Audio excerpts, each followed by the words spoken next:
নমস্কাৰ জেআৰজি ব্লগলৈ পুনৰবাৰ সকলোকে স্বাগতম জনাইছোঁ। আজি আমি আলোচনা কৰিবলৈ লৈছোঁ আপোনালোকৰ পৰা পোৱা কেইটামান গুৰুত্বপূৰ্ণ প্ৰশ্ন সন্দৰ্ভত।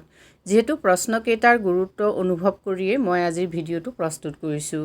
সাধাৰণতে দেখা যায় ASRLM হওক, VO হওক, CLF হওক, এই সকলো গোটবিলাকৰ বা সংগঠনৰ মূল উদ্দেশ্য হৈছে মহিলাসকলৰ সৰ্বাংগীন উন্নতি সাধন কৰা, লগতে তেওঁলোকক যি বহনক্ষম জীৱিকা নিৰ্বাহৰ পথ দেখুৱাই দিয়া।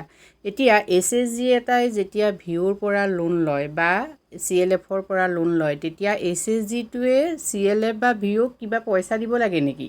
বা জীৱিকা সখীসকলে যদি MCP প্ৰস্তুত কৰে, অৰ্থাৎ মাইক্ৰ' ক্ৰেডিট প্লেন মানে ক্ষুদ্ৰ ঋণৰ যদি পৰিকল্পনা প্ৰস্তুত কৰে, তেতিয়াহ'লে সেই জীৱিকা সখীগৰাকীক পইচা দিব লাগে নেকি? এনেকুৱা ধৰণৰ কেইবাটাও প্ৰশ্ন ইতিমধ্যে মই পাইছোঁ বা মৌখিকভাৱেও কোনোবাই মোক এনেকুৱা ধৰণৰ প্ৰশ্ন সুধিছে।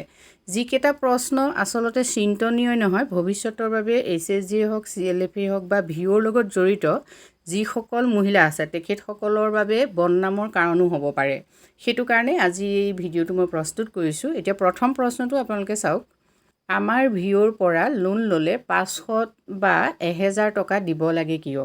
এই প্ৰশ্নটো পোৱাৰ পাছত মই VO আৰু CLFৰ কেইবাগৰাকীও সম্পাদিকা বা সভানেত্ৰীৰ লগত কথা পাতিছিলোঁ, কিন্তু বহুতেই কৈছে যে তেনেকুৱা ধৰণৰ কোনো ৰুল নাই।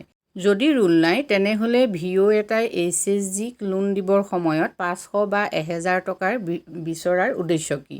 যিহেতু VOটোৰ দায়িত্ব হৈছে ASRLMটোক চোৱা চিতা কৰা, ASRLM এটাক আৰ্থিকভাৱে শক্তিশালী কৰি তোলা, ASRLMটোৰ লগত জড়িত যিসকল সদস্য আছে তেখেতসকলক বহনক্ষম জীৱিকাৰ পথ দেখুৱাই দিয়াটোৱে হ'ল VO এটা গঠনৰ মূল উদ্দেশ্য।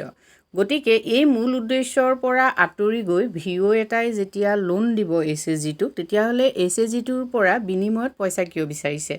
আৰু যদি বিচাৰিছে তেতিয়াহ'লে সেই বিচৰাৰ উদ্দেশ্যটো কি? সেই কথাটো আচলতে তেখেতসকলে ASRLMৰ যিসকল সদস্য তেখেতসকলক বুজাই দিব লাগে যে আমি এইটো কাৰণে আপোনালোকৰ পৰা 500 বা 1000 টকা বিচাৰিছোঁ।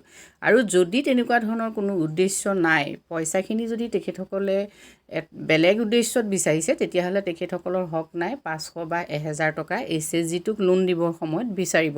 যদি ASRLMক লোন দিবৰ সময়ত VOই এনেকৈ 500 বা 1000 টকা বিচাৰিব লাগে বা তেনেকুৱা ধৰণৰ কিবা ৰুল আছে, তেতিয়াহ'লে আপোনালোকে কমেণ্ট কৰি জনাব। যিহেতু মই এতিয়ালৈকে এনেকুৱা ধৰণৰ কোনো ৰুল আছে বুলি নাজানো। VOই হওক, CLFই হওক, দুয়োটা সংগঠনৰে মূল উদ্দেশ্য হৈছে ASRLMৰ লগত জড়িত সদস্যসকলক আৰ্থিকভাৱে আৰু তেওঁলোকৰ সৰ্বাংগীন উন্নতি হোৱাকৈ কাম কৰাটো।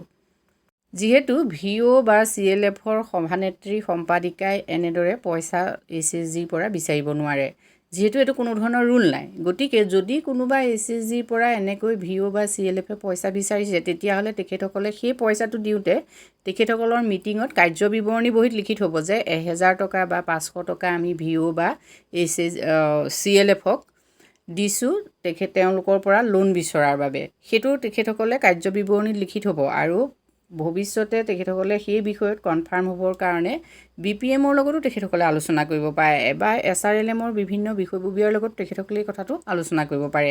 আৰু এটা মই প্ৰশ্ন পাইছিলোঁ, চাওক, যে জীৱিকা সখীসকলে যেতিয়া MCP কৰে, সেই MCP কৰিবৰ বাবেও অৰ্থাৎ মাইক্ৰ' ক্ৰেডিট প্লেন অৰ্থাৎ ক্ষুদ্ৰ ঋণৰ পৰিকল্পনা প্ৰস্তুত কৰিবৰ বাবেও জীৱিকা সখীসকলে টকা বিচাৰে। এতিয়া এইটো এটা গুৰুত্বপূৰ্ণ প্ৰশ্ন যে কিছুমানে কৈছে যে 600 টকালৈকে বিচাৰে। এতিয়া আপোনালোকৰ অঞ্চলত তেনেকুৱা ধৰণৰ জীৱিকা সখী আছে নেকি যিসকলে MCP প্ৰস্তুত কৰাৰ বাবে 600 টকা, 500 টকা বা 1000 টকা কিবা এটা লয়? কিন্তু চাওক, যিহেতু MCP প্ৰস্তুত কৰিবৰ বাবে MCP ট্ৰেইনাৰেই থাকে, যে যিজন মাইক্ৰ' ক্ৰেডিট প্লেনাৰ এজন থাকেই, যিহেতু প্ৰতিটো ASRLM থাকিবই লাগে, সেইসকলেহে MCP প্ৰস্তুত কৰে। আৰু যদি নাথাকে তেতিয়া জীৱিকা সখীসকলে MCP প্ৰস্তুত কৰিব পাৰে। কিন্তু জীৱিকা সখীসকলেই হওক বা MCP সকলেই হওক, যদি মাইক্ৰ' ক্ৰেডিট প্লেন প্ৰস্তুত কৰে তেতিয়াহ'লে তাৰ বাবদ তেওঁলোকে এটা পইচা পায়, কিন্তু সেই পইচাটো তেওঁলোকে কি হৈছে ASRLMটোৰ পৰা নাপায়। সেই পইচাটো তেওঁলোকে যিহেতু ASRLMৰ ফালৰ পৰা পাব, যিহেতু জীৱিকা সখীসকলে যিখিনি কাম কৰে।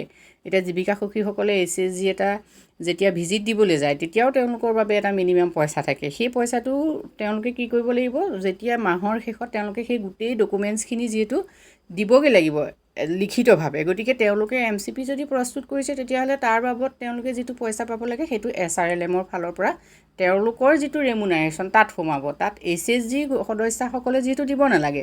আৰু যদি কোনোবা SHG সদস্যাই দিছে তেতিয়াহ'লে আপোনালোকে কাৰ্য বিৱৰণীত সেই কথাটো লিখি থ'ব যে আমি MCP প্ৰস্তুত কৰিবৰ বাবে জীৱিকা সখীসকলক ইমান পইচা দিলোঁ।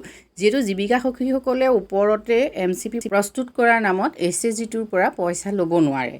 গতিকে জীৱিকা সখীসকলক যিহেতু নিযুক্তিয়ে দিয়া হৈছে SHGবিলাকক চোৱা চিতা কৰিবলৈ, আৰু তাৰ বিনিময়ত তেওঁলোকক কি হৈছে এটা ৰেমুনাৰেশ্যন দিয়া হয়। গতিকে এই ক্ষেত্ৰত আচলতে SHG মহিলাসকল সচেতন হোৱা উচিত যে তেওঁলোকে কাক কাম কৰিবৰ বাবে পইচা দিব। এতিয়া চাওক, আপোনালোকৰ বুক কিপাৰ আছে, বুক কিপাৰজনক যিহেতু কোনেও পইচা নিদিয়ে। বুক কিপিঙৰ ক্ষেত্ৰত VOই হওক CLFই হওক কোনেও আজিলৈকে বুক কিপাৰে পইচা পোৱা নাই।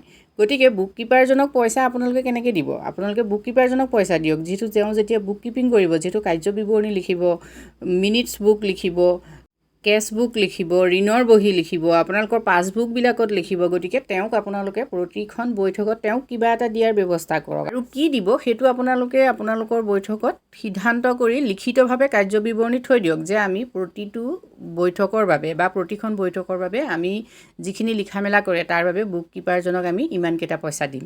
গতিকে তেতিয়া বুক কিপাৰজনৰ পক্ষে ন্যায় কৰা হয়। যিহেতু SHG এটাত বুক কিপিং কম বুলিয়ে কৈছোঁ, VO বা CLF এটাত কিন্তু বুক কিপিং ইমান সহজ নহয়। গতিকে আপোনালোকে সেই ক্ষেত্ৰত গুৰুত্বপূৰ্ণ ডিচিশ্যন ল'ব পাৰে। আৰু যদি আপোনালোকৰ জীৱিকা সখীসকলে কেনেবাকৈ বুক কিপিং কৰি দিছে তেতিয়া তেখেতসকলকো আপোনালোকে কিন্তু পইচা দিব পাৰে।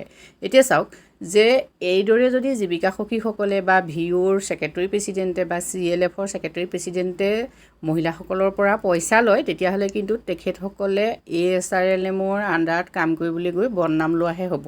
গতিকে আমি আশা কৰি মহিলাসকলে যাতে এনেধৰণৰ যিবিলাক অনিয়ম সেই অনিয়মবিলাক নকৰে। যিহেতু এইটো ঘোচ খোৱা ছিষ্টেমেই হ'ব। যদি আপোনালোকে কোনোবাই তেনেকৈ টকা বিচাৰিছে লোন দিয়াৰ বিনিময়ত তেতিয়াহ'লে নিশ্চয় আপোনালোকে ঘোচ খোৱাৰে এটা মানে পৰিকল্পনা বা ঘোচ খোৱাৰে এটা পৰম্পৰা গঢ়াৰ চেষ্টা কৰিছে। আমি ভাবোঁ আপোনালোকে এনেধৰণৰ কামৰ পৰা বিৰত থাকিলে আপোনালোকৰ বাবেই ভাল হ'ব। নহ'লে ভৱিষ্যতে SHG গঠন কৰিবৰ বাবে মহিলাসকলৰ যি উৎসাহ সেই উৎসাহো লাহে লাহে নাইকিয়া হৈ যাব।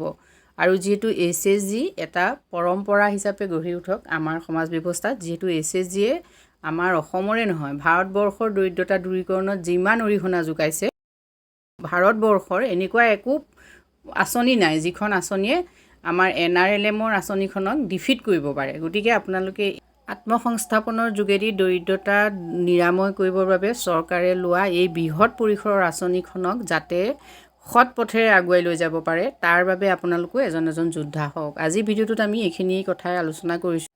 যদি ভাল লাগিছে কমেণ্ট কৰি জনাব। আপোনালোকৰ কমেণ্ট মোৰ প্ৰেৰণাৰ উৎস হয়। ধন্যবাদ।